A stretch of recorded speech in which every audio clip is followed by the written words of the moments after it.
Selamat pagi kepada semuanya. Kami dari kelompok 3 akan mempresentasikan mengenai demokrasi digital yang terdiri dari 3 orang, yaitu saya, Victor Forniko, ada Sival, dan juga ada Aleta.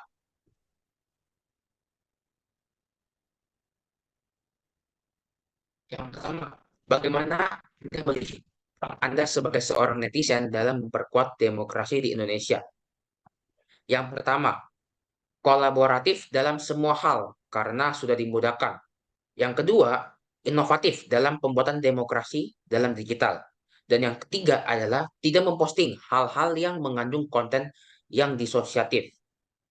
Yang kedua, apa langkah konkret yang bisa Anda ambil untuk berpartisipasi secara positif dalam proses demokrasi online?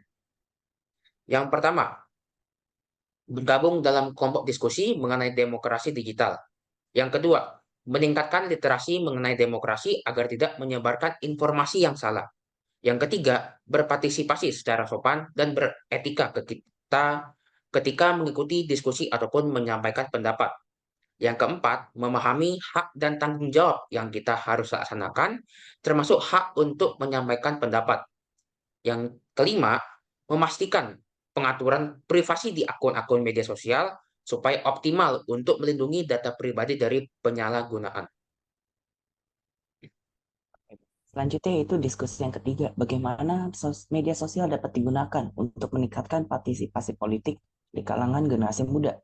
Yang pertama itu bisa menyampaikan atau menyebarkan informasi menggunakan media sosial seperti Twitter, Instagram, dan TikTok. Lalu yang kedua itu dengan membuat konten-konten edukatif tentang cara kerjanya dari sistem politik, hak-hak pemilih, dan proses pemilihan, dan hal-hal ini dapat dibuat dan dibagikan melalui sosial media. Lalu yang ketiga yaitu menyediakan fitur-fitur untuk survei ataupun polling agar masyarakat dapat memberikan pendapat mereka. Lanjut untuk diskusi yang keempat, yaitu apa saja tantangan yang dihadapi dalam penerapan e-voting di Indonesia. Yang pertama, banyaknya orang-orang yang ingin mengacaukan jalannya pemilihan online dengan mengubah nilai ataupun suara pemilihan, mengambil data pribadi, dan lain-lainnya.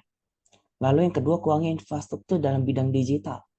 Seperti kurangnya pemerataan internet untuk mendukung pemilihan suara secara online. Lalu yang terakhir, yaitu kualitas SDM yang masih kurang mampu untuk mengikuti pemilihan secara online. Lalu diskusi yang terakhir, yaitu diskusi kelima, bagaimana teknologi digital dapat digunakan untuk meningkatkan transparansi dalam pemerintahan. Yang pertama yaitu pemerintah dapat menggunakan platform daring ataupun situs website resmi untuk memberikan informasi yang relevan mengenai kebijakan publik, anggaran, ataupun kegiatan pemerintah lainnya.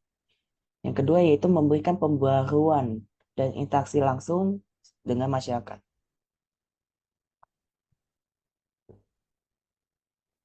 Nah, selanjutnya ada kesimpulan dari kelompok kami. Perkembangan zaman tentu tidak bisa dihindari, salah satunya dalam bidang demokrasi.